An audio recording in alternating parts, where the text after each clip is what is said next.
Whoa. Testing one. Hey guys, and welcome again to another little episode tips sort of thing for the vlog. For those of you who haven't seen our vlog, this is your first time, my name is Mark. Welcome. Sup, how you going? We're gonna make two lists tonight, not just one. And one of the lists is something that one of our viewers kept asking me to do, and I thought that's a great idea, I should do that. So here we go. How is anyone supposed to read this? You made me write it while we... Come, Leaf, you gotta read this stuff to me again. Just go. First one, 11 things to take on safari. Number one. Sunscreen and hat. Sunscreen and hat, those are obvious. Carry on. Next. Animal book. Animal book. Take a book that you can tick off what you see, and also what, more importantly, if you don't know stuff like birds and little creatures and polecats and mongoose, and everyone knows what a lion and leopard looks like. Snakes, scorpions, owls, the small things, those are the things that are going to keep it interesting and exciting for you. Batteries. Number 3, batteries. Take enough of them, you never know when you're going to run out. Next. Mozzie spray. Mosquito spray, especially when you're in areas that have malaria. You want to cover yourself up properly, but sometimes it's very hot that time of the year, or like where you are. Take mosquito spray. You're not constantly going to move, you're going to stop and have viewings, and at that time those mosquitoes are just going to flock to everyone and stop biting you. So take your Mozzie spray. Something that has DEET in it is the best for getting rid of malaria mosquitoes. Yes, it's not the best for you, but unless you want to get malaria, the citronella stuff, it just doesn't work. It really just doesn't work. Warm clothes. Warm clothes. So next one is warm clothes. Obviously this doesn't count for when you go on the day drive and it's warm, but if you go on a night drive or in the morning, it might feel warm to you while you're standing around, but when you're on an open top vehicle and you're driving around, it can get pretty darn cold. So make sure you snug up, you take a blanket, some warm clothes, etc. Next. Monopod, not a tripod. Monopod, not a tripod. That's something I use all the time. I use a monopod on the game drives because a tripod is too hard to set up. You don't have space in that tiny vehicle. But a monopod is really easy to keep on the floor so you can get nice steady shots. Next. Short and long lens. Short and long lens. Joins with the previous point. Try, if you can, I know obviously not everyone can afford 2 lenses, try and take a short lens and a long lens. Not everything is going to be miles away, so you're going to have to take short photos that's close to you. But also you're going to want a long lens because a lot of stuff is going to be miles away. These are animals, remember, they're not going to come necessarily sit right next to you and pose for a photo. They're going to be in the bush, they're going to be a little bit further away. Try and take a long lens.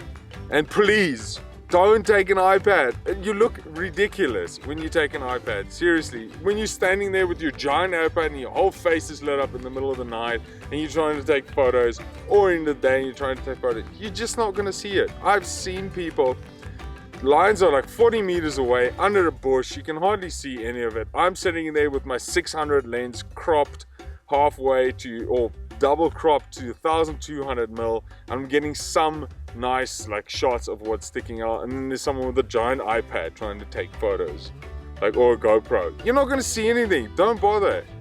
So this brings me to my next point about the GoPro, which is GoPro and duct tape. a GoPro and a duct tape. GoPros are amazing to use as like a kind of a record device of your entire game drive. If you've got 2, it's awesome because you can put one on each side of the truck. If you only have one, you can always ask the driver, he can put it in front for you.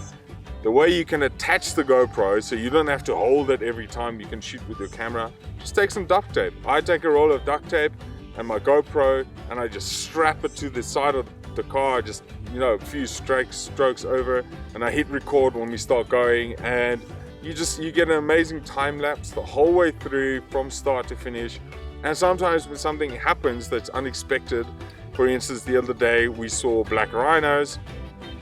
We came around the bush and there was a black rhino and it charged the vehicle, and my GoPro was luckily recording because I couldn't get my long lens unattached. I put my short lens on and film it, but the GoPro was going the whole time.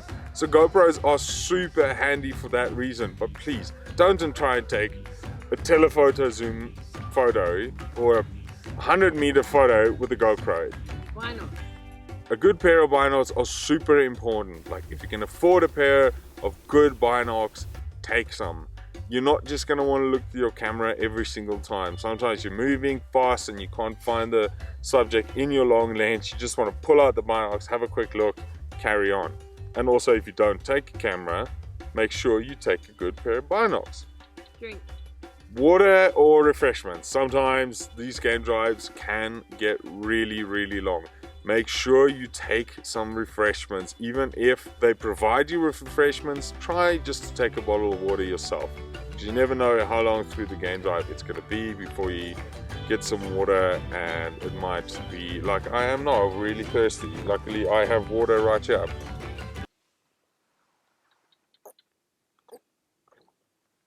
It's sparkling, that's where the bubbles are coming from. Next. Last one. The most important one. Last one. Most important of all of them. A good attitude. Nick made me put this one in, but it is actually kind of important.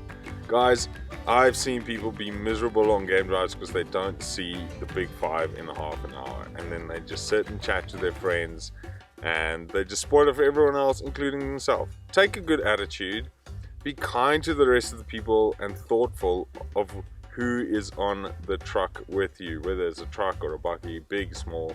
Have fun. Alright, see you guys next time. I'm gonna make another list now actually, and the sun's going down, and we are in a wild camp area. Like there's lions and stuff everywhere, there's no fences, like it's really overgrown.